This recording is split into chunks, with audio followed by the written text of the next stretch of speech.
Noon ang alam ko, nung bagong Kristiyano ako, hanggang doon na lang.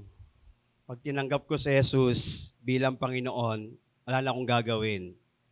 Pero mula doon sa salita ng Panginoon, habang nabubuhay tayo sa mundong ito, mas maraming itinuturo ang Diyos sa iyo at sa akin kung paano pararangalan ang Panginoon. Sa Book of Acts, nagpasimula ang banal na Espiritu ng Diyos sa panahon ng mga disipulo para gawin at tuparin ang kalooban ng Diyos, para abutin ang mga tao sa iba't ibang panig ng lugar hanggang sa dulo ng daigdig. Kaya tingnan niyo po, hanggang ngayon, may nagbabahagi ng mabuting balita ng Diyos. At salamat sa Diyos dahil ikaw at ako ay nakarinig ng mabuting balita. Amen? Dahil sa kanila po yon. Kaya may responsibilidad ka. May layunin kang dapat gampanan, papurihan at parangalan ng Diyos. Marami pa rin tao sa kapanahunan natin ang hindi pa nakakilala sa Panginoon. Malay natin kung saang lugar tayo dali ng banal na Espiritu ng Panginoon. Dahil tingnan natin kung ano ang ginawa ng Espiritu ng Diyos sa mga disipulong ito, sa kanilang kapanahunan. Saglit tayong manalangin sa harapan ng Panginoon. Dakilang Diyos, nagpapasalamat kami sa isang napagandang hapon, bagamat napakainit sa aming kapanahunan, subalit mas higit ang mainit ang pagmamahal mo sa amin. Kaya nagpapasalamat kami, dakilang Diyos, sapagkat gaya na ipinangako po ninyo, saan man may dalawa nagkakatipon sa iyong banal na pangalan, kayo ay naroroon. Kaya nagpapasalamat kami, Amang Banal, mula sa kapangyarihan ng Espiritu Santo sa pangalan ng iyong butong na si Kristo Jesus. Kami po'y sumasamba at nagpapakumbaba sa iyo at nagpapalinis sa lahat ng aming kalikuan na nagawang kamalian sa iyong harapan. Sa pangalan ni Jesus, tulungan mo po kami, Banal na Espiritu, at maunawaan ang iyong dakilang layunin at patuloy po na maintindihan ang aming pamumuhay sa mundong ito bilang isang Kristiyano, bilang mga tumanggap ng personal sa Panginoong Yesus. Kaya salamat po, Amang Banal, mula sa iyong mayamang biyaya, ikaw ang maparangalan at mapapurihan sa aming kalagitnaan. At sa bawat kasama namin sa bayan Zoom na ito, Panginoon, sa kanilang tahanan, saan man sila naroon, dalangin namin, ang banal na Espiritu ang siyang patuloy nakikilos sa kanilang mga buhay at patuloy nilang mararanasan ang mayamang biyaya po ninyo, Diyos. Salamat po, Amang Banal. Tunay na sa iyo ang papurit pa. Salamat, parangal. Ito po aming panalangin sa pangalan ni Jesus. Amen. Amen. Amen. Ayan. Isa-isahin po natin yung mga bagay na sinabi po ng book of o ng aklat ng mga gawa mula sa chapter 13 hanggang 14. Sino po nagbasa ng chapter 13? Ayan, 1, 2, 3, 7, 8, 9. Ayan. So masarap pong basahin yung book of Acts, no? Talagang nakaka-challenge yung ginawa ng mga disipulo at salamat sa Diyos sa kanilang mga buhay. So tingnan lang po natin muna yung mga bagay na ito na yung mga taong naging instrumento ng Diyos. Actually, 6 na tao ito naging instrumento ng Panginoon sa Book of Acts nung sila ay maglalayag patungkol sa pagmimisyon sa Panginoon. Sa chapter 13, mababasa natin ang buhay ng mga taong ito, yung mga taong ginamit ng Diyos sa kanilang kapanahunan. Now, sino-sino po ba mga ito? Sa chapter 13, mababasa natin dito, may mga propeta, may mga teacher, sabing ganon. May mga propeta at mga guro sa iglesia ng Antioquia. Kabilang dito sina Bernabe. Ayan, yung mga tao naging instrumento ng Diyos. Si Simeon na tinatawag ding maitim o yung kulay. No? Yung balat niya talaga siguro yun yung normal niyang pagkakakulay. Si Lucio na talaga Cyrene, Manain, nakababata ni Herodes, na pinuno ng Galilea, at Saulo. Habang sila'y nag-aayuno at sumasamba sa Panginoon, sinabi sa kanila ng Espiritu Santo, ibukod ninyo sina Bernabe at Saulo. Ito yung Saulo na si Pablo. Amen. No? Sila'y pinili ko para para tawaging para sa tanging gawaing inilaan ko sa kanila. Pagkatapos nila mag-ayuno at nanalangin, pinatong nila sa dalawang kanilang mga kamay at sila'y pinahayo na. Di ba? So, pwede din mangyari sa panahon natin ngayon yon.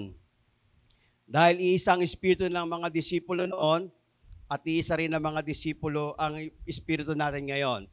So, yung mga disipulo na pinili ng Panginoon ay sila Bernabe at Saulo. No, kasama rito si John Mark, na nakasulat ng Book of Mark, no? Si John Mark ay isang kamag-anak o pinsan ni Bernabe, no? Si Bernabe isa sa pinakikilala ng nakasulatan na Son of Encouragement. Yan, sarap nun, no? Tawagin kang isang encouragement, hindi ka isang anak ng tagapagtaboy, no? So, encouragement ang tawag kay Bernabe o kay Barnabas, no, sa kanyang katauhan. At si Pablo ay kasama din nila sa paghayo, no? At sa kanilang paglalakbay, dahil sila ay nagnanalangin, so napakahalaga nun. Yung kapag kami pupuntahan kang isang gawain ng Panginoon, hindi ka mananangan doon sa karanasan, sa kalakasan, karunungan mo, kundi dadaanin mo sa isang napakagandang layo ng Diyos ang magpasimula sa panalangin. Amen. Lahat, ano mo mga bagay na nais mong gawin sa buhay mo para maparangalan ng Diyos, kailangan daanin mo muna sa panalangin. Lalo tigit sa nag-i-invite ka ng isang tao na gusto mo makakilala sa Diyos, madali mag-invite ng tao. Pero yung puso dapat, o yung tao dapat ipinapanalangin mo muna sa Panginoon. Kasi ang banal na Espiritu ang mangungusap sa Kanya. Kapag in-invite mo ang isang tao, kapag kayo pinanalangin mo sa Diyos, alam nyo, napakadaling akayin kasi hinog na yung puso niya. Na-experience nyo po yon? Isa yun sa mga karanasan natin bilang isang mananampalataya sa Panginoon. Kapag mayroon tayong gustong dali sa Diyos, ipinapanalangin muna po natin.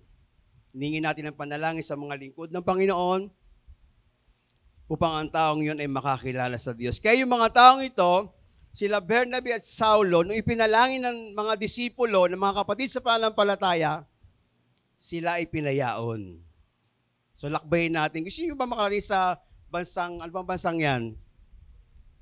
Lakbayin natin yung bansang, ano ba sakop niya?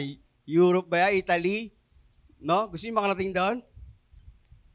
Lakbayin natin ngayong hapon. So, tingnan natin sa unang paglalakbay ng mga disipulo sa Cyprus.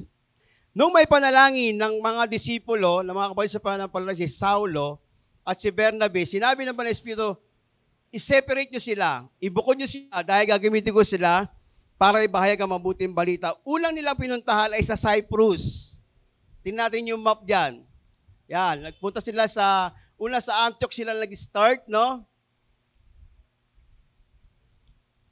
Ayan, dyan natin makikita yan. Ayan, dyan sila nagpunta. So, apakasarap pala kapag ka nagbabasa ka ng Biblia, may nakikita ka ring mapa, no? Dati, basa lang tayo ng basa. Ako din, ganun din. Basa lang ng basa. Pero salamat sa Panginoon kasi may isang lingkod ng Diyos na itinuturo ngayon sa atin kung papaano, no, mauunawaan ang salita ng Diyos. At higit sa lahat, mahalaga yung mga pangalan ng tao sa Biblia. Kaya sabi mo sa katabi mo, mahalaga ang pangalan mo. Dahil nakasulat sa aklat ng buhay.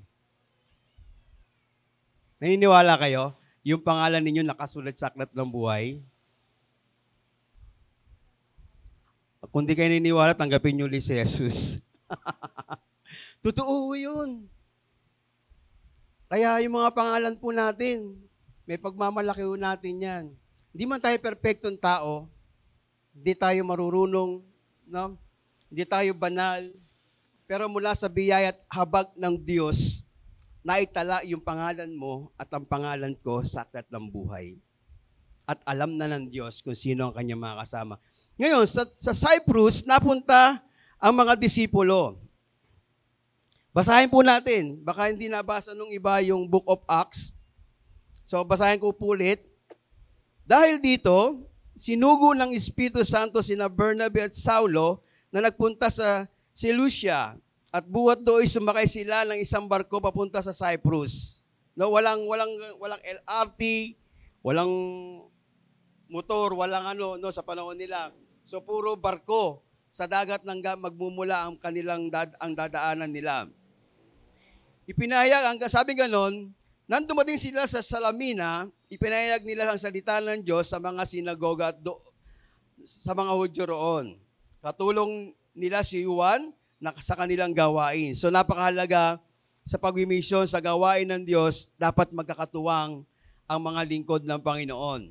So sila yung, sa sinagoga, ito yung parang church natin, no? Napapasok yung mga disipulo, magbabahagi ng mabuting balita at ito ang ginawa ng mga disipulo. Ito po yung sa lugar ng Cyprus. Nilibot nila ang buong pulo hanggang sa Papos. Natagpuan nila roon ng isang salamangkerong Hudyo. No? Meron palang, alam nyo, minsan, totoo yun, no? Na, ayan.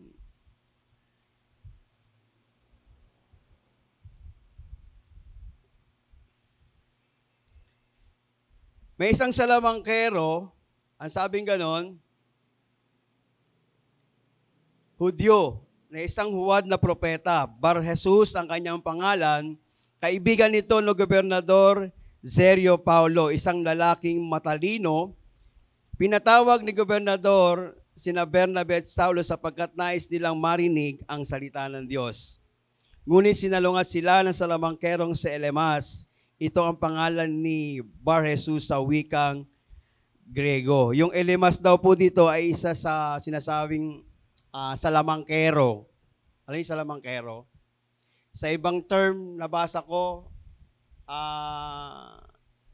manggagaway. So na mas lalong malalim, no? Parang King James yung manggagaway. Sa mga ano yung probinsya, no? Yung sorcerer, no? Mga ganung tao, no?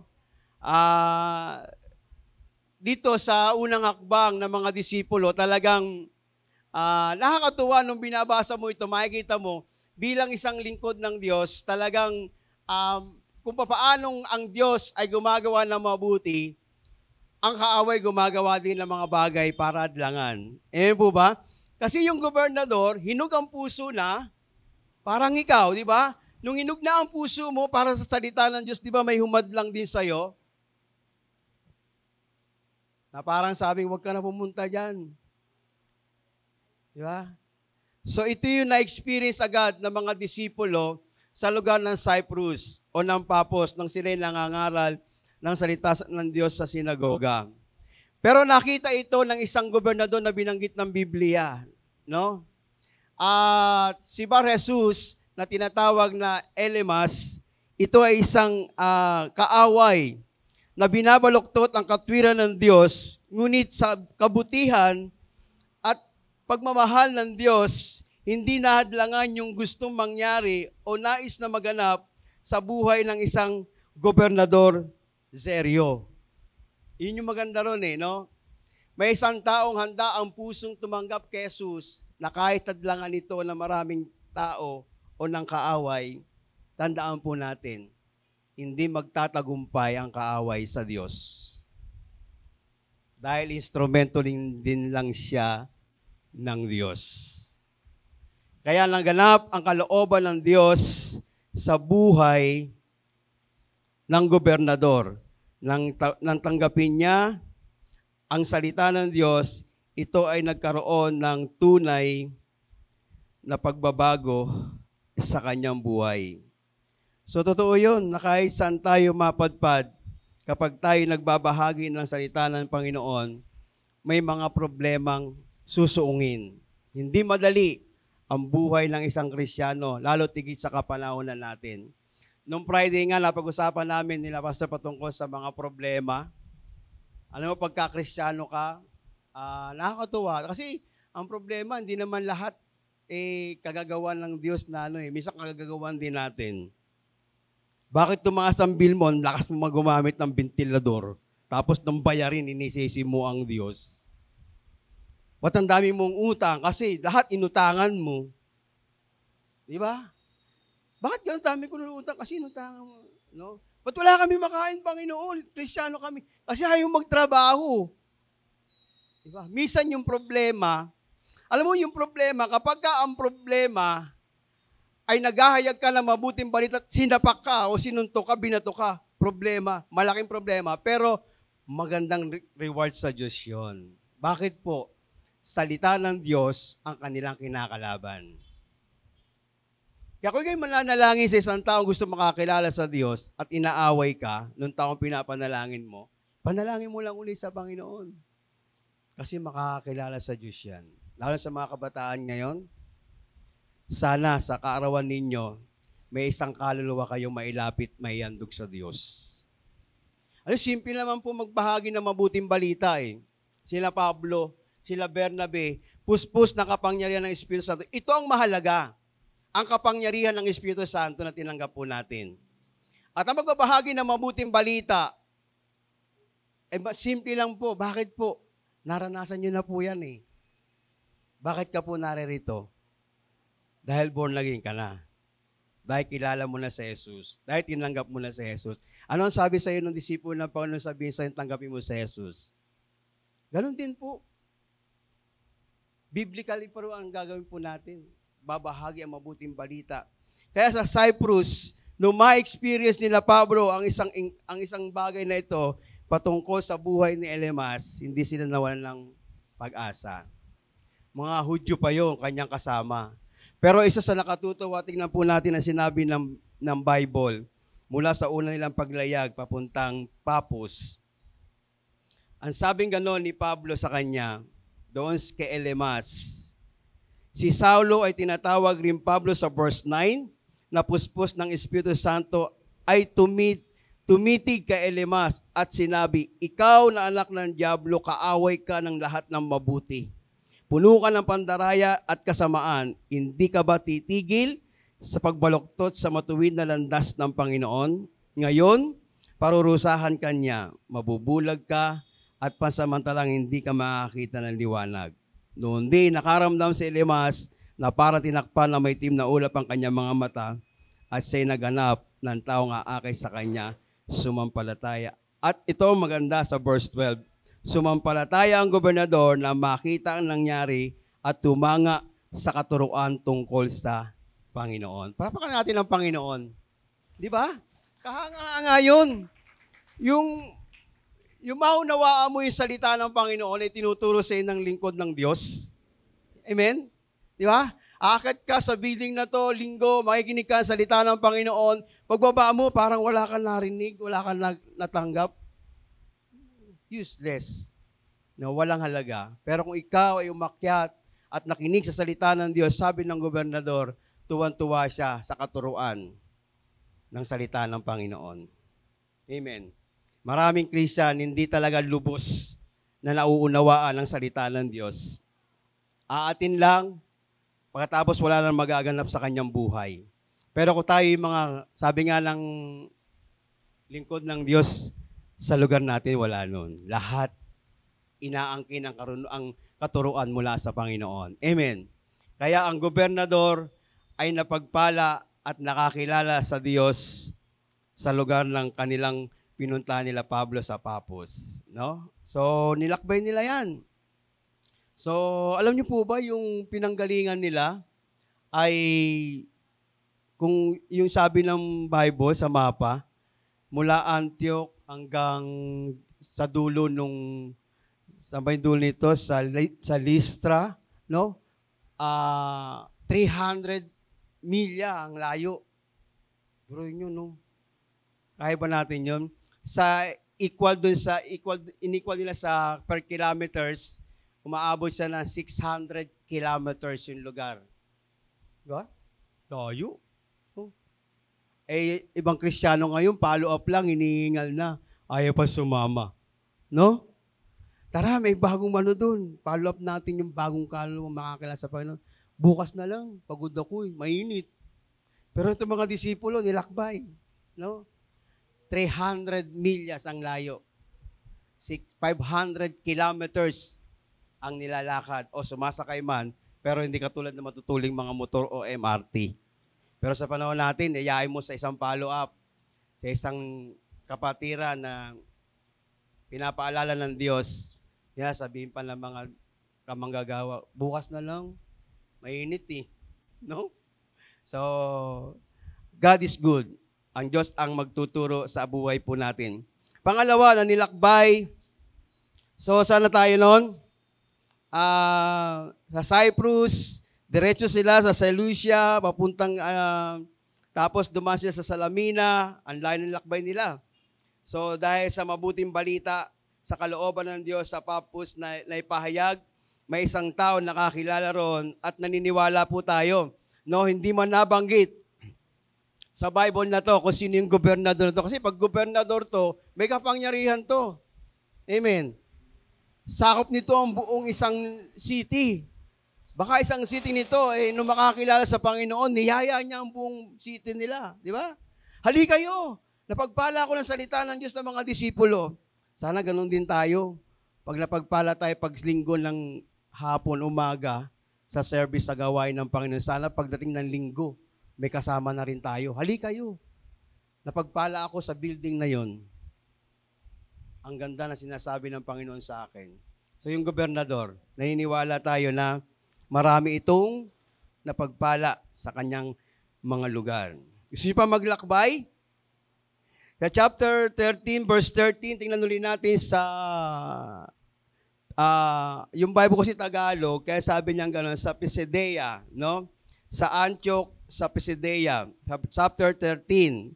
Tingnan niyo po ang kwento. Mula sa Paphos, naglayag sina Pablo hanggang sa Perga ng Pampilea. Umiwalay naman sa kanila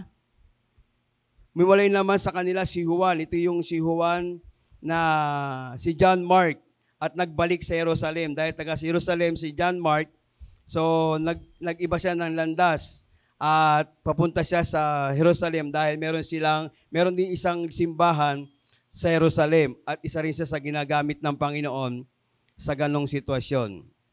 Excuse lang po.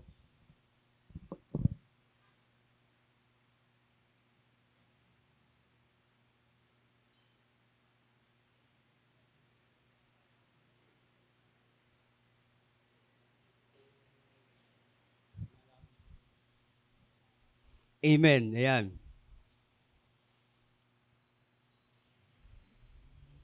Ayan, maglakbay tayo sa isang magandang kwento ng Diyos at naway maunawaan natin ito sa tulong ng Espiritu Santo bilang mga tinawag ng Panginoon sa kanyang magandang layunin. Sa verse 14, mula sa Perga nagpatuloy sila hanggang sa Antioquia, sa Pisidia.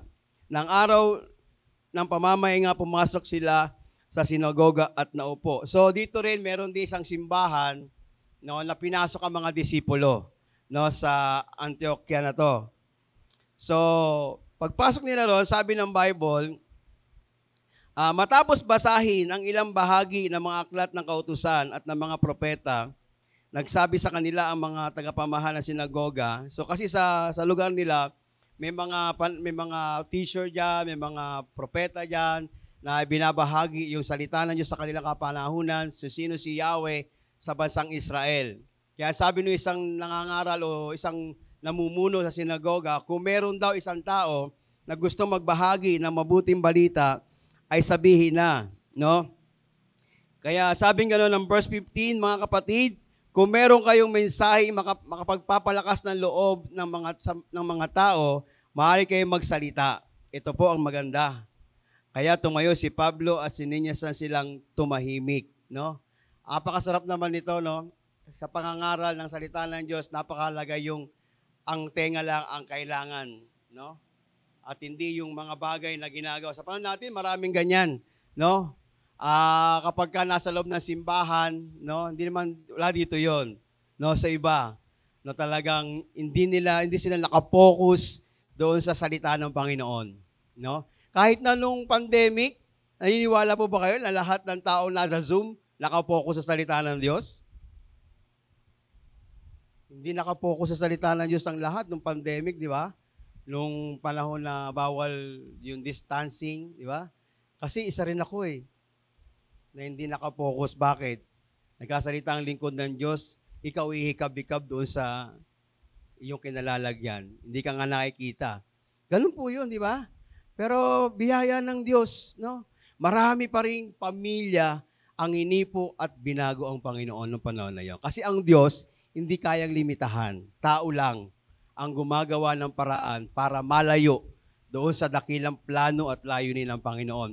Kaya nung panahon na ito, nang sabihin ng mga propeta o ng mga namumuno sa sinagoga, kung merong magsasalita na magpapalakas, ito ang isa sa pinakamahabang preaching ni Pablo. Alam niyo po yon?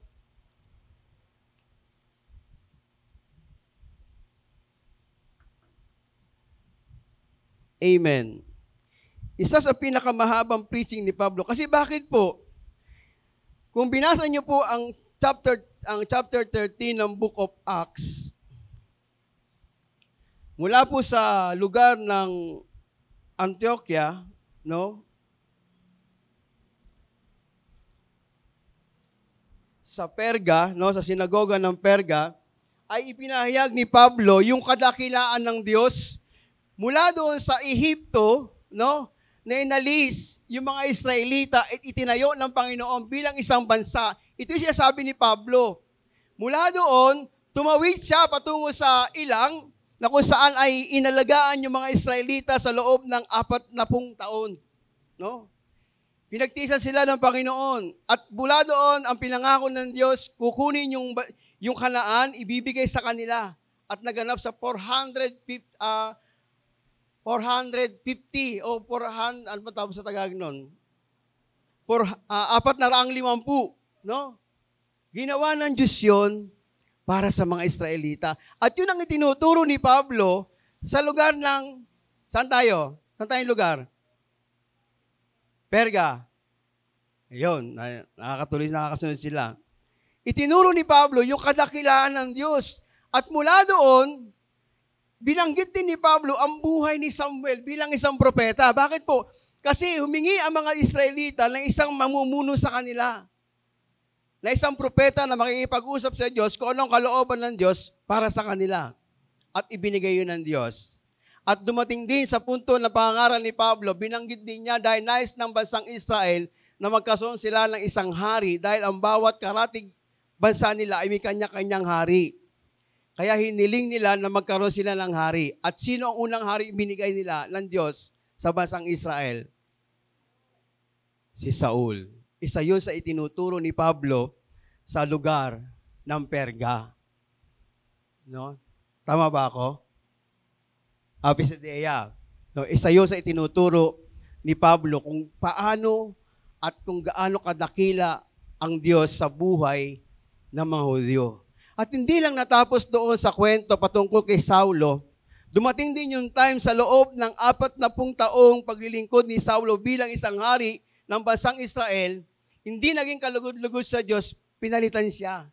No, bagaman si Saul galing sa lahi ni Benjamin, no? Siya ay anak ni Cis, kung natatandaan nyo. Kaya napakalaga na nababasa po natin ang banal na kasulatan ng Panginoon.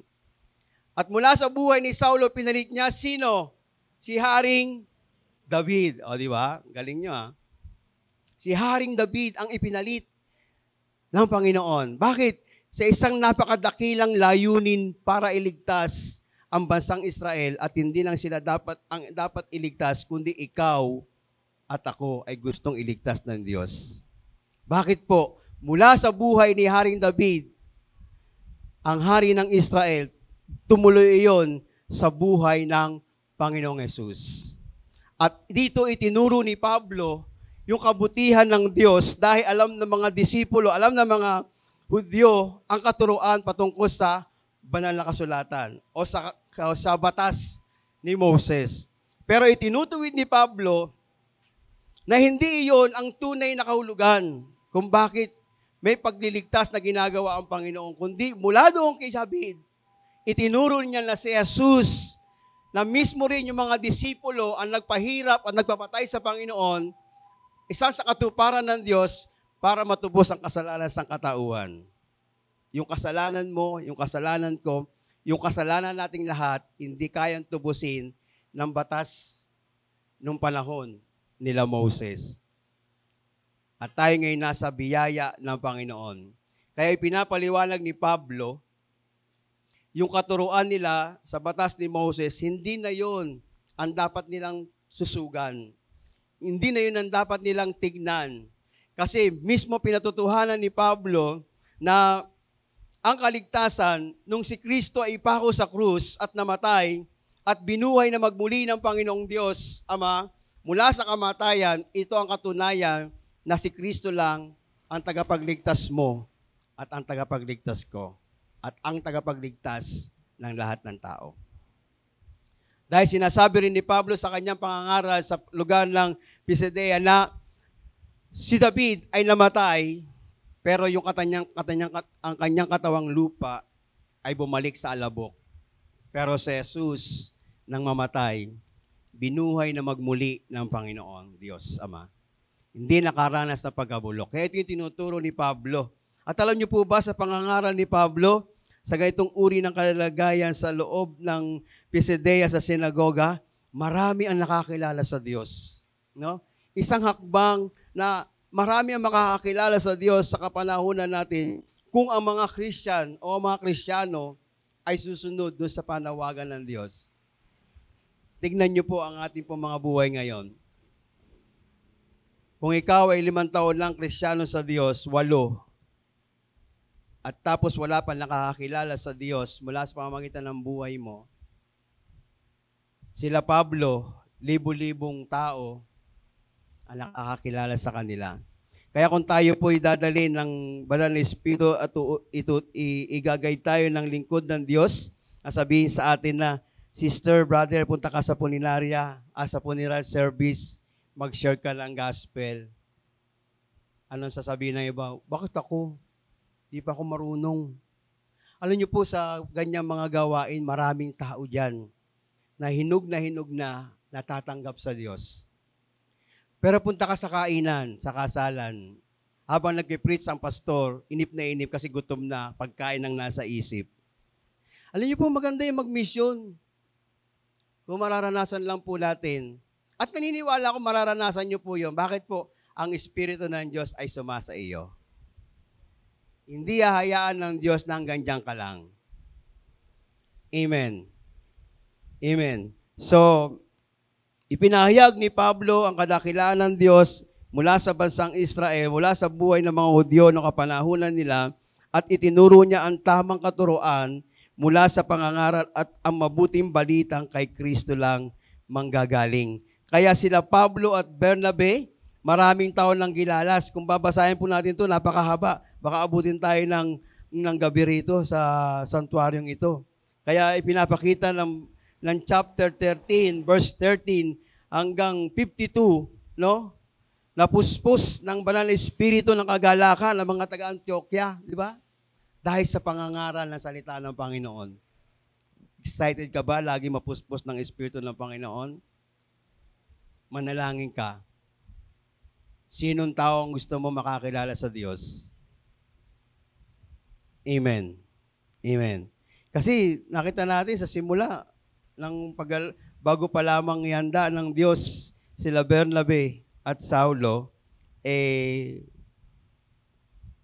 pinuspos na ng Espiritu ng Panginoon. Inanda ng kanilang mga puso. So, dito, may naranasan din silang problema sa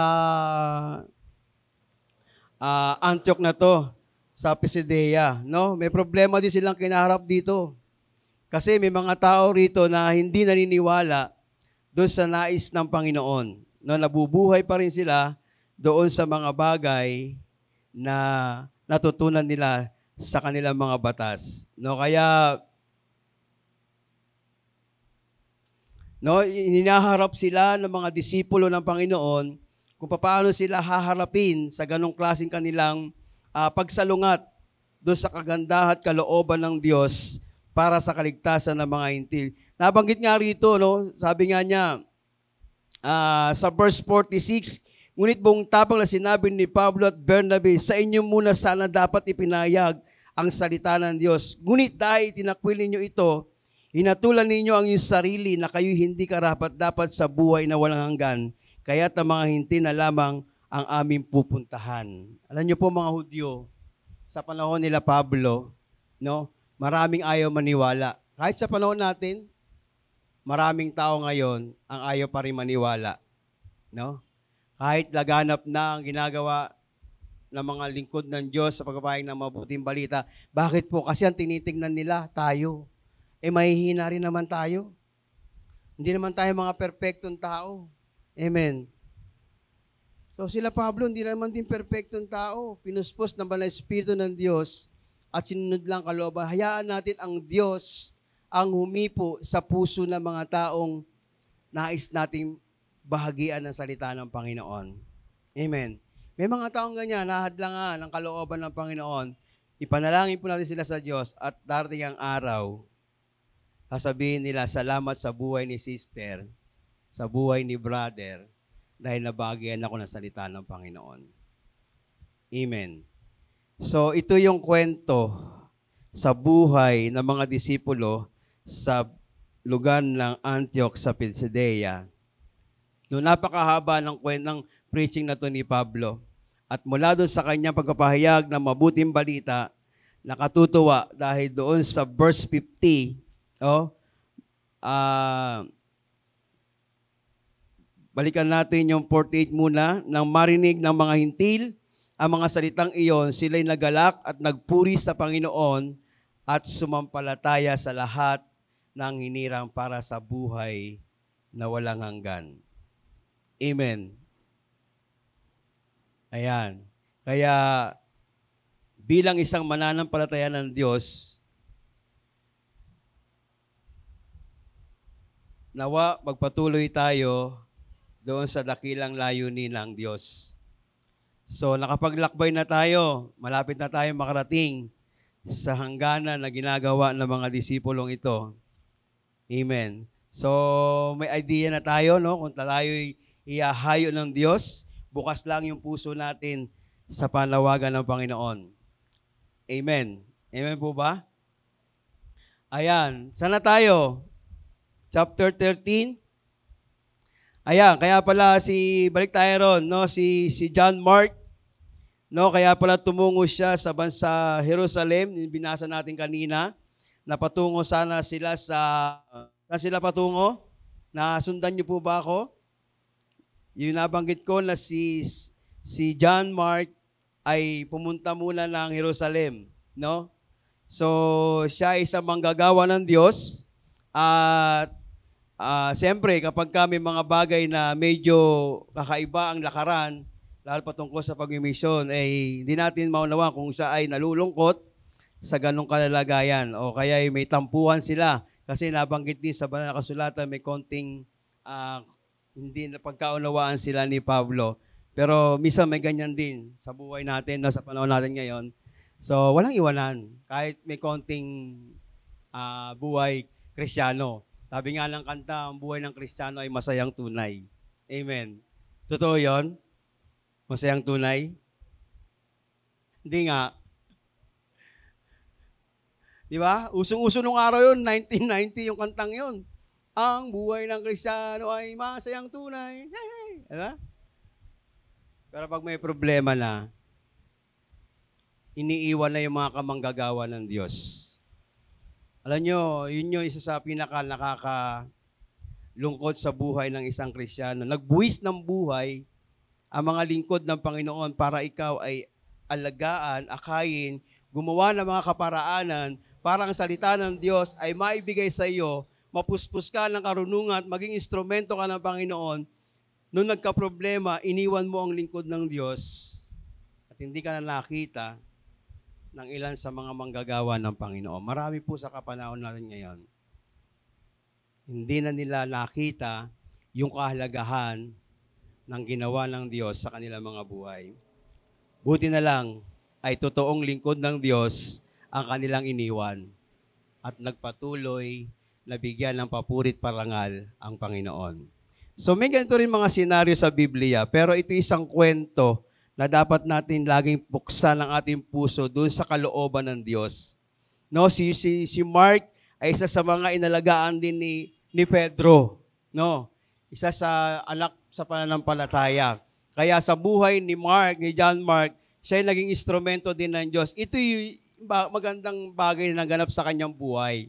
Nagamat iniwan saglit ang kanyang mga kasama sa paglilingkod, nakagawa naman siya ng Gospel of Mark. Amen.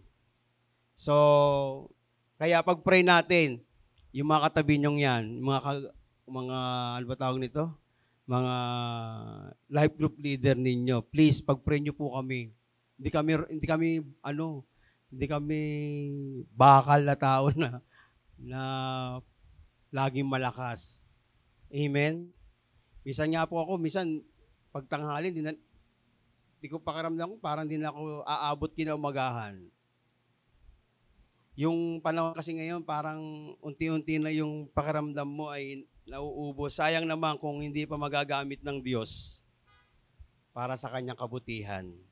Amen. Kaya panalangin po namin ay isama nyo kami lagi sa panalangin ninyo para maging instrumento pa kami ng Panginoon sa buhay ng maraming tao, lalo sa paligid po natin. Amen. So tuloy tayo. Yun yung buhay ni John Mark na hindi natin nabanggit kanina. No? Sila yung katuwang. Mababasa natin yan sa sa aklat ng mga Timoteo, no? Sa chapter 4, verse 11. No? Yun ang sinama ni Pablo sa kanyang pag-mission, sila Timoteo. So sana mayroon din tayong ganyan. Natutuwa nga po ako sa panahon namin. No?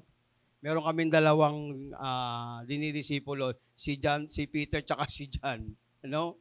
Talagang apakaswerte namin sa kanilang mga buhay. Talagang nagiging katuwang sa paglilingkod sa Panginoon. Minsan dami pa nilang tinatanong, talagang purihin ng Diyos. Gusto nila maunawaan yung kalooban ng Diyos sa kanilang mga buhay kahit na may mga edad na. Kasi minsan, alam niyo po, yung nabanggit ko na ba kanina dito, yung isa sa problema na nakaharap ng mga disipulo. Sa chapter 14 pala yun. No, mababanggit natin mamaya yun. So, hintayin natin na maggabi. Joke lang. So, hintayin natin na marating natin. Kasi sa chapter 14 na po tayo ng Book of Acts. Ayan. Mula sa Perga, nilakbay nila, no, doon na ikwento ni Pablo yung kadakilaan at kabutihan ng Diyos at pagliligtas, no, sa buhay ng maraming tao. Kaya yung mga hintil, talagang kahit hindi para sa atin ang kaligtasan, inampun tayo ng Diyos. No? Kasi sabi nga ni Pablo, dapat sa mga sa mga Hudyo lang, ito'y para sa ating kaligtasan lang. Pero biyaya tabag ng Diyos, ang sabi ng Panginoon, gagamitin ko kayo sa buhay ng mga hintil. Kaya sa basa natin sa chapter 13, last verses ng chapter 13 ng Book of Acts, maraming mga hintil ang sumampalataya sa Diyos. Dahil sa napakagandang paliwanag ng banal na Espiritu sa buhay at katauhan ni Pablo. Ngayon, punta tayo sa chapter 14. Ayan. Sa chapter 14, dito na tayo sa Iconio, no? So, dami nilakbay nila Pablo. Talagang kakaiba ang kanilang karanasan sa pagbimisyon. At nagpapasalamat tayo sa Diyos dahil hawak natin ngayon isa sa pinakamaliwanag na layunin ng Panginoon sa buhay po natin ngayon, sa kapanahonan po natin. Basahin po natin. Isa ito sa probinsya ng Galacia, no? Dito naman makikita natin yung kabutihan, kadakilaan ng Diyos sa mga bagay na ipinapakita yung kanyang kapangyarihan. So, basahin natin at makikita natin dito. Maiksi lang ito mula sa chapter 14, verse 1 hanggang 7. So, may Bible kayo, sundan nyo po ako. Gayon din na nangyari sa Iconio. Sina Pablo at Bernabe pumasok sa sinagoga. Tingnan nyo po, ginagawa nila, bawat lugar may simbahan. No? Sinagoga, tawag. So, pinapasok nila yon, no? So, kasi ganun lang mga nagmi-mission. Kaya, sa darating na July ba yun? August, may mga missionary na pupunta sa atin, di ba? So, pagpray natin sila. Dahil ang kalooban ng Diyos, ang gusto nilang ipahayag sa ating pong lugar. So, tuloy ko po yung basa. Sabi ko dito, gayon din ang nangyari sa Iconio, sina Pablo at Bernabe pumasok sa sinagoga ng mga Hudyo. Napakahusay ng kanilang pangangaral, kaya't maraming Hudyo at Grego ang sumampalataya. Gayunman, may isang Hudyong ayaw sumampalataya. Sinusulan pa nila ang mga hintil at nilason ang isip ng mga ito laban sa mga kapatid. Tingnan niyo po, yung una, yung encounter, si Elimas, sorcerer, manggagaway, kumbaga binabaluktot yung kabutihan ng Diyos, Tapos, doon sa pangalawa nila paglalakbay, inaadlangan yung kalooban ng Diyos, dapat na sila ang dapat na unang makaunawa sa pagliligtas ng Diyos, ayaw nila maniwala, kaya napos sa mga dito naman, kapwa Hudyo din na naging katunggali nila Pablo, sabing ganon, gayon man, may ilang Hudyong ayaw sumampalataya, sinususulan pa nila ang mga hintil at nilalason ang mga isip ng mga ito laban sa mga kapatid. Na natiri roon na matagal sina Pablo at buong tapang silang nangaral tungkol sa Panginoon. Pinatunayan ng Panginoon na totoo ang pangangaral nila tungkol sa kanyang kagandaang loob sa pamamagitan ng pagbibigay sa kanila ng kapangyarihang gumawa ng himala, kaya lahati ang mga tao sa lungsod. May pumanig sa mga Hudyo, may pumanig din sa mga apostol. Binalak ng ilang mga hintil at mga Hudyo, kasama ang kanilang mga pinuno na saktan at batuhin ng mga apostol, subalit nang malaman ito ng dalawa, sila'y tumakas papustang Lystra at Derbe, na ang lungsod ng Licuanea ay at sa mga karatig lupain at doon sila nangaral na magandang balita. So makita natin sa kwento, no? Mangangaral sila ng salita ng Diyos tapos may ahad lang. Alam mo yon? Na-experience nyo po ba yon? Yung nangaral ka tapos sinadlangan ka. Yung sumakit ang ulo mo pero napuyat ka lang pala. No? Hindi yun ang adlang. Kundi pangangaral mo ang salita ng Diyos. Ito yung mga taong, alam niyo yun, yung maraming tao sa paligid, yung solsolero, solsolera. Mahirap yun yung may mga ganong espiritu. Kaya pag-pray po natin sila sa Panginoon dahil hindi nila naunawaan ang kalooban ng Diyos. Noon nilason ng mga Hudyong ito, ng mga purong Hudyo, yung mga hintil na wag makikinig sa pangangaral ni Pablo. Pero dahil sila Pablo sinugo ng Diyos, hindi sila nagpahadlang. Ginawa nila yung kalooban ng Panginoon. Kaya minsan sa panahon po natin, no? Si Timothy nga di ba? Sinabihan ni Pablo, huwag mong hayaang hamaking ka dahil sa iyong kabataan. Dahil ang panawagan ng Diyos sa isang lingkod niya ay napakataas. Amen. Kaya kung ang lingkod mo o ang ka-life group member mo o leader mo ay isang, natutuwa nga ako kay John kay Peter Sabi niya, natutuwa kami sa iyo kahit may mga edad na kami, pero nakikinig kami sa mga payo ninyo dahil mula sa salita ng Panginoon. Minsan po kasi may mga tao na mas lalo sinasaklawan nila kapag ang leader nila ay nakakabata sa kanilang buhay. Pero hindi po yun ang basihan Kasi sila yung tinawag ng Diyos, mas mataas yung kanilang tungkulin sa harapan ng Panginoon. Kaya hindi maliit ang kanilang gampanin sa buhay. Alam niyo po, mas mataas ang posisyon ng pastor kaysa isang presidente ng isang bansa. Bakit po? Kasi Diyos ang tumawag sa isang leader ng Panginoon. Kaya tayo po, na tinatawag ng Diyos na maging isang leader, instrumento ng Diyos, huwag mong hayaan na sabihin mo sa iyong sarili na wala kang kakayanan. Kasi ang Diyos ang tumawag sa iyo. Kahit may mga sumusulsul sa iyo, may mga taong umahad lang sa iyo, ipagpatuloy mo lang ang kalooban ng Diyos kahit ikaw ay isang kabataan. Kasi si Jeremiah, si Timothy, si Tito, mga kabataan to. Tinawag ng Diyos. Sa panahon natin, maraming kabataan ang tinatawag ng Diyos para maipalaganap ang mabuting balita. Kaya umasa po tayo at magtiwala sa Panginoon. Amen po. Kaya ito ang nangyari sa buhay ng mga disipulo sa lugar ng Iconio. No? Talagang lagi may problema ang kinakaharap ang buhay ng isang mananampalataya sa Diyos. Kaya kung tayo ay walang kinakaharap na problema bilang isang Kristiyano patungkol sa pag-aagaw sa kaluwalhatian ng Diyos, halimbawa,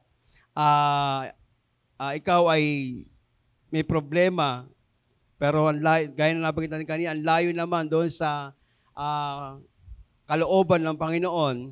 Kasi tingnan nyo po, di ba? Naniniwala tayo sa salita ng Diyos. Amen? Lahat sa mga panahon natin, sa mga kabataan, naniniwala tayo sa salita ng Diyos. Sinabi ng Panginoon, huwag kang makipamatok sa hindi mananampalataya. Susundin niyo po? Siyempre, oo. Kasi Diyos ang nagsabi nun, di ba? Kaya lang, minsan binabaloktot din ng ibang Kristiyano ang ganong pananaw. Di ba? Makikakilala naman yan sa loob ng 5 taon. Hindi naman natin hawak yung buhay natin. So maraming ganyan ang nangyayari, lalo sa buhay ng mga kabataan. Kaya magtiwala at manatili kayo sa pananampalataya kay Kristo. Ang Diyos ay mabuti, siya ang mahala sa buhay mo habang patuloy kang sumusunod sa kalooban ng Diyos. Kaya kung may mga sumusulsol sa paligid natin, lalo sa mga kabataan, madali masulsulan. Actually, kami rin nasulsulan din eh. No? Mahirap. Lalo pagka ikaw ay sa kalagayang gutom na, pagod na, no? Nangyari sa akin yun. Nasulsulan ako dahil pagod na, gutom na. So wala na sa ulirat ng pag-iisip, no, nasulsulan. Talo. Pero dahil ikaw ay tinuturuan ng Espiritu ng Panginoon, tayo ay tinuturuan ng Espiritu ng Diyos, nakikita natin kung anong kalooban ng Panginoon. Kaya dito makikita natin sa aklat ng chapter 14, no, sa buhay ng mga manggagawang ito, nagpahayag ang Diyos ng mga himala, no? Nakita niyo po ba 'yon? Naghimala ang Diyos, nagbigay ng sign and wonders para patunayan, no? Mismo ang Diyos lang ang gumagawa ng paraan para patunayang totoo ang ipinapahayag ng mga disipulo. Ano yung mga bagay na ginawa nila rito? No? So, tuloy natin, yung basa natin. Ito na yung bagay na nung lasunin at nagkaisa ang mga Hudyo na pati mga hintil. No? Kaya yung 2 disipulo ng Panginoon, si Pablo at si Silas ba o si Bernabe? Si Bernabe ay magkasama silang umalis. At doon nila ipinangaral ang magandang balita sa Lycaonia. No, sa karatig bayan na lupain na yon. So, meron pa rin mga handang tumanggap sa Diyos at tumanggap sa mabuting balita ng Panginoon sa lugar na kanilang pinuntahan. Sa verse 8, lakbay tayo papuntang Listra na. Ayan, Listra. O si Lastra ba yun? Ito, si Demetrio Lastra. Ito, kuya, pamilyang Lastra. Na born again ang buong pamilya. Amen. Hallelujah. Isang tatay, isang lolo ang lumuluha sa Diyos at nakakilala ang kanyang buong sambayan. So matagal pinapanalangin. Sa Listra, may isang lalaking hindi nakakalakad. Ito yun, lumpo. No? Nagkaroon ng sign and wonders. No?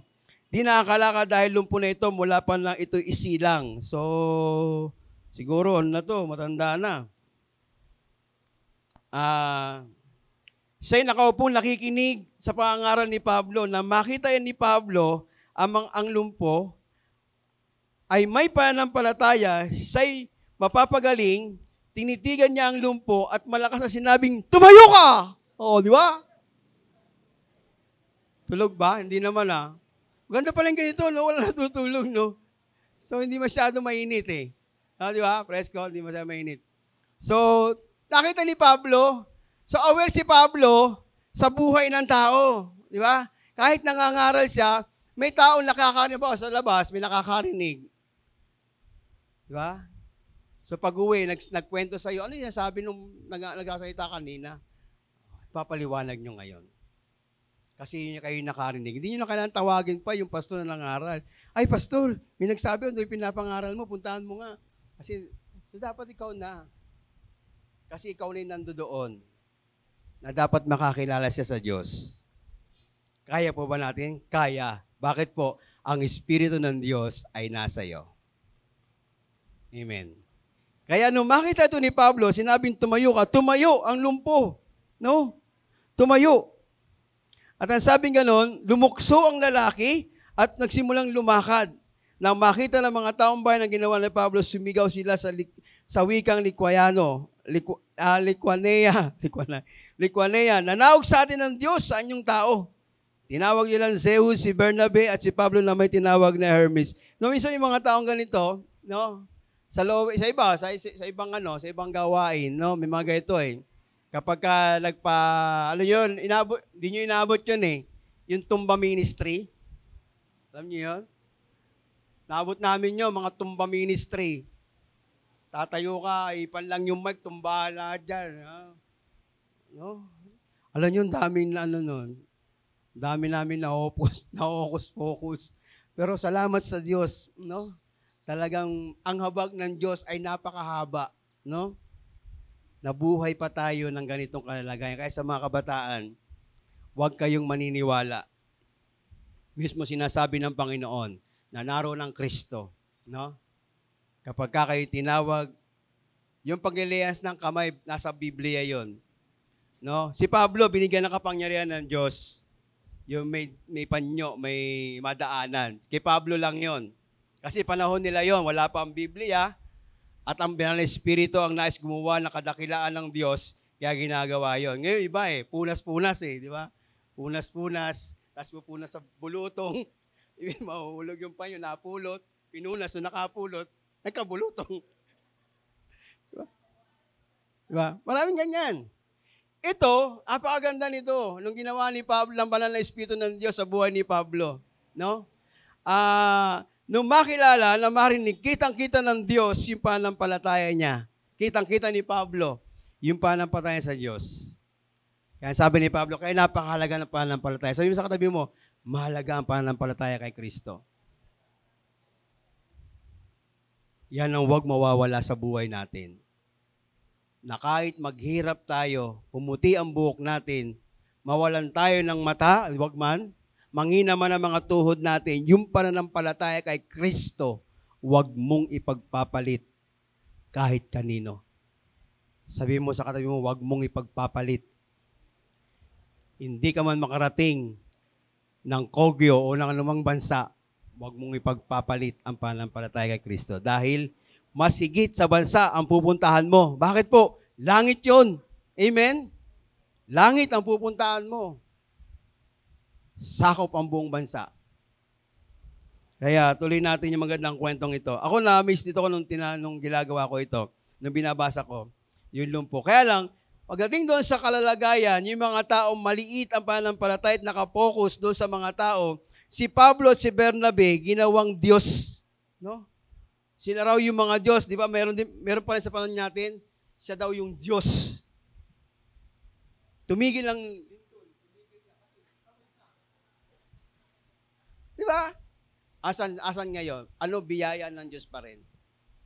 Kaya may mga taong ganito, iwas tayo. Kapag may ganitong taong gagawa sa atin, ingat tayo. Sawayin natin sila. Hindi kami Diyos, tao lang din kami. Makasalanan din kaming tao, marumi din kaming tao, nangailangan din kami ng kaligtasan mula kay Kristo, at nagkakasala at nagkukulang din kami dahil kami tao lang. Pero itong mga taong ito, nung gawin silang Diyos sa lugar ng Listra, no, sabing ganon, nagdala ng toro at mga kwintas, bulaklak, sa may pintuan ng lungsod, nais ng parin ang mga tao ay magandog sa mga apostol. So siguro kung ikaw ay silaw na silaw, no? Alam niyo yun? Kaya may mga ganon no? Silaw na silaw, sige, dali nyo rito. Bukas, akin na yan. Mga ganon. Diba? May mga ganon. Kawawa yung mga nag-aalay, pero baluktot sa pamumuhay ang nakikita ng Diyos sa kanila.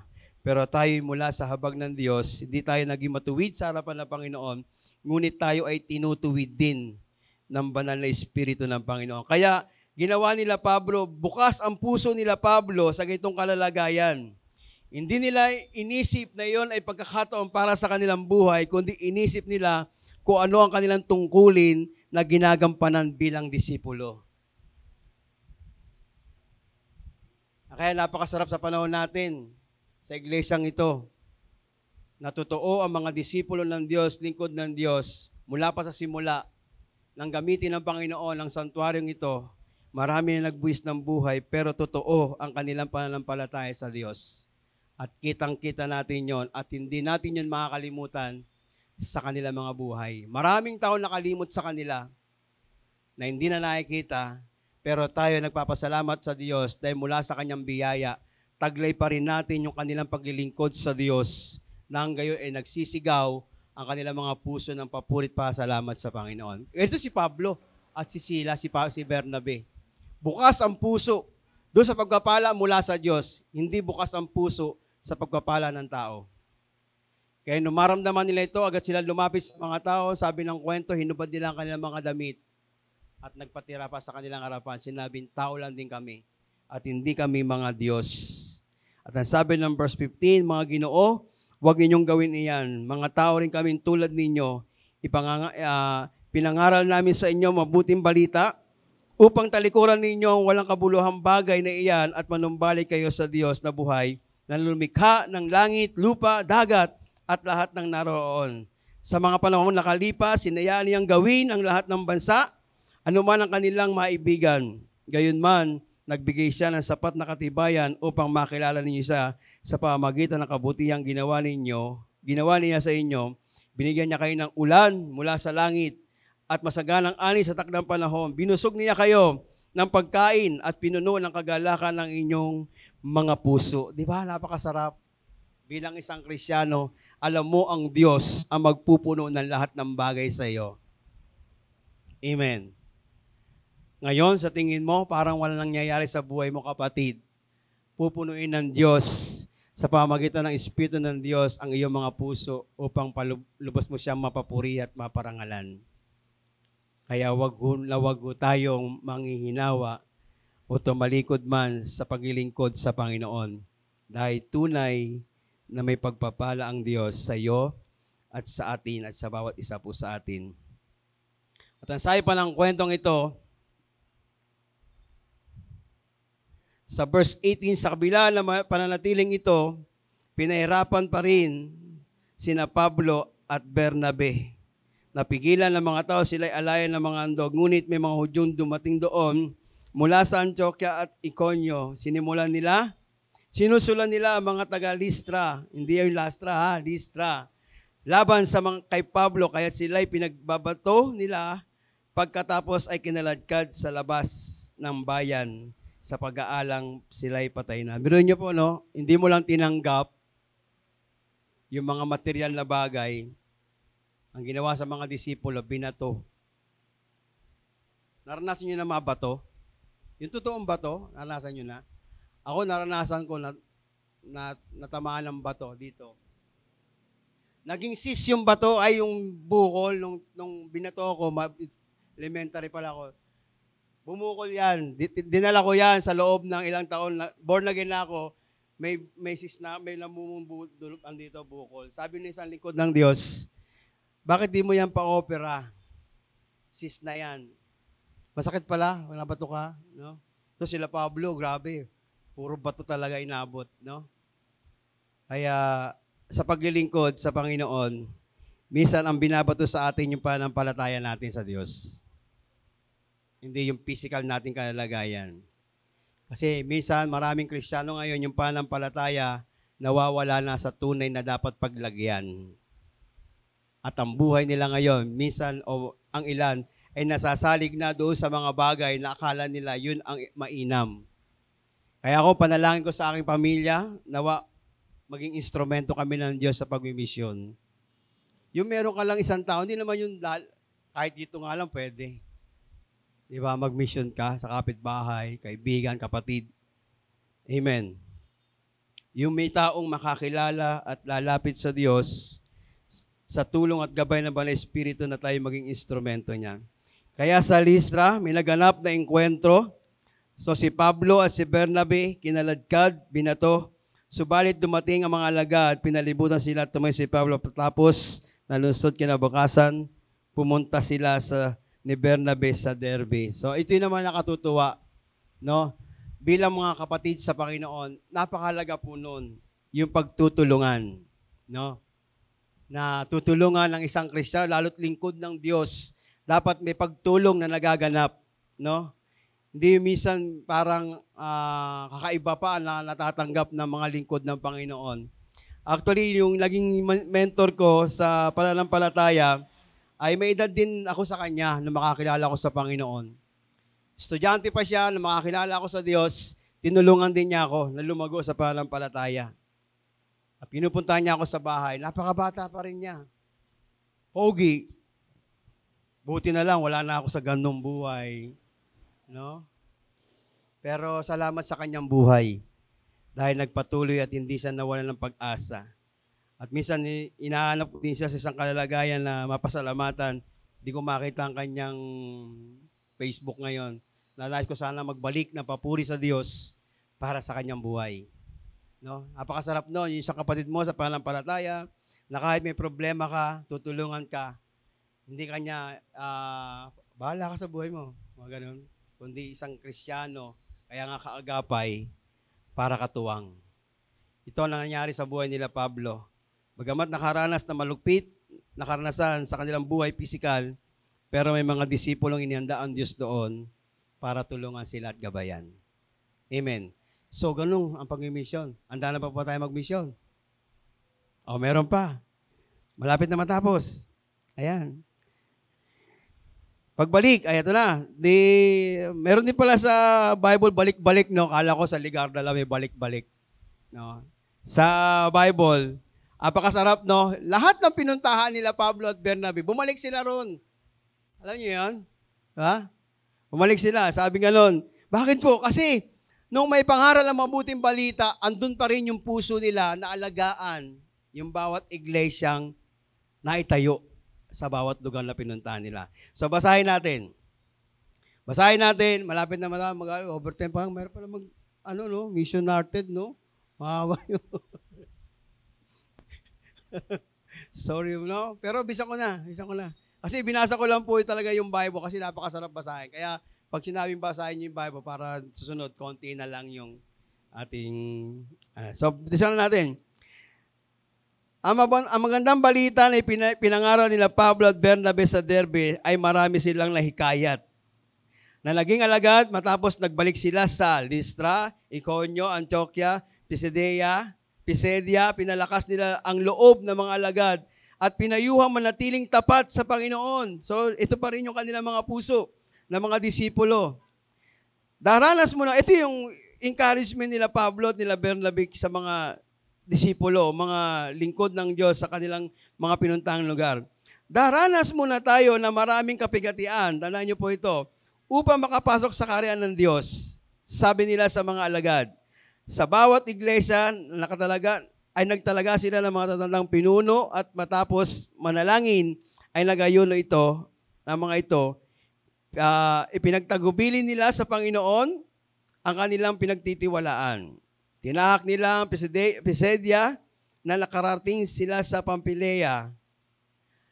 Pinangaral nila sa Perga ang salita ng Diyos at pagkatapos tumuloy sila sa Italia. Mula roon, naglayag sila pabalik sa Antioquia. Dito sila ipinagkatiwala sa pagkalinga ng Diyos para sa gawain kanilang natapos na.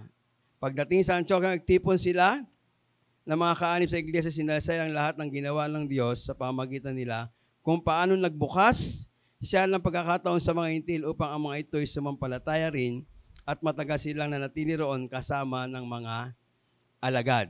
Ayan, may 4 akong gustong i-share sa inyo ngayon. I-share? 4 pa.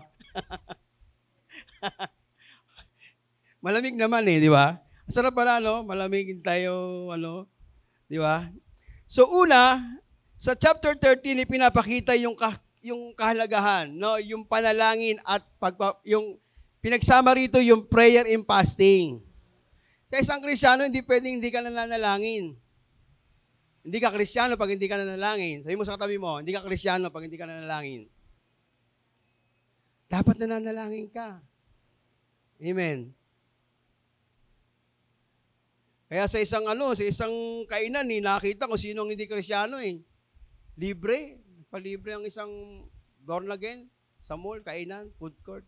Libre lahat ng Kristiyano. Kumain. Dami kasi libre Nung paglabas sinisingil yung iba, masisingil. Diyan mo libre. Hindi ko Kristiyano Bakit? Hindi ka nanalangin sa pagkain di nahuli, hindi sa Kristiyano.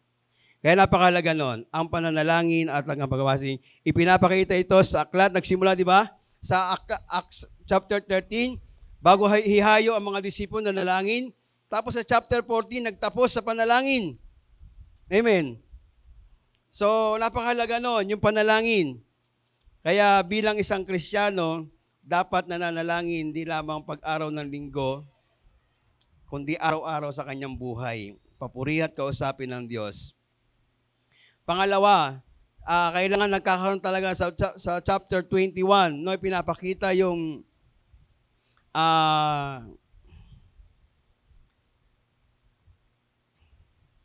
nangangaral na mabuting balita, dapat ipinipreach lagi ang salita ng Panginoon. Kaya handa po tayo lahat sa gawain panawagan ng Diyos sa pagbabahagi ng mabuting balita, no, yung preach and making disciples. So kailangan yon sa panahon natin.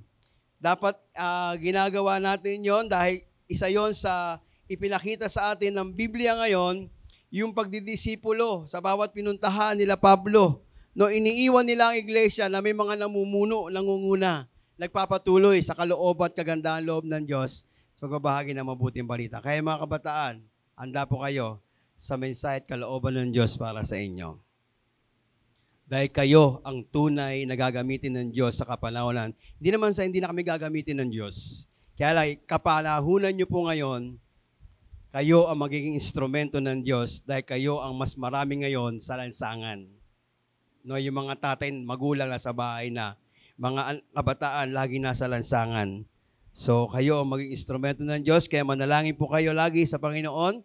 So, ito sa ipinapakita ng chapter 14, verse 21, yung pangangaral na mabuting balita.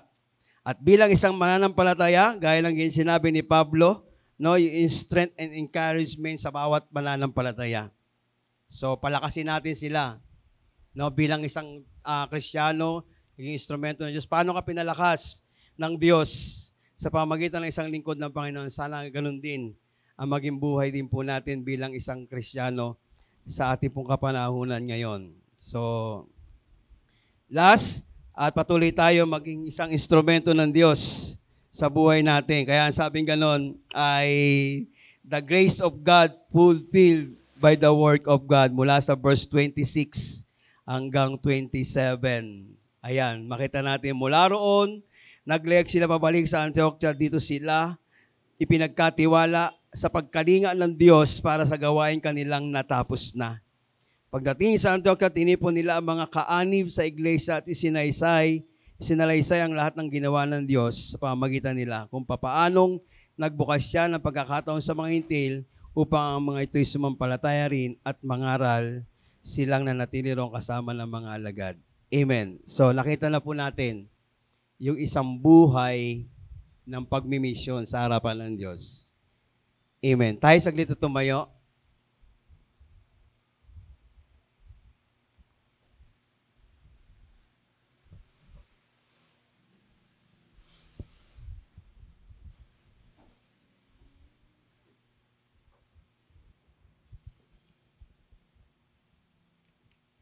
Amen. Amen. Hallelujah. Purihin ng Diyos. Awitin natin yung inawit natin kanina, yung huling awit ng pagpapahayag ng Diyos ay mabuti.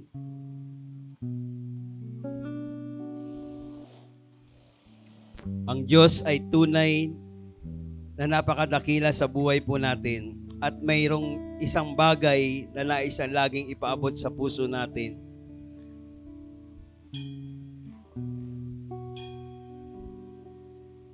Ang kanyang tunay na pagmamahal para sa buhay na maraming tao, lalo tigis sa ating kapanahunan.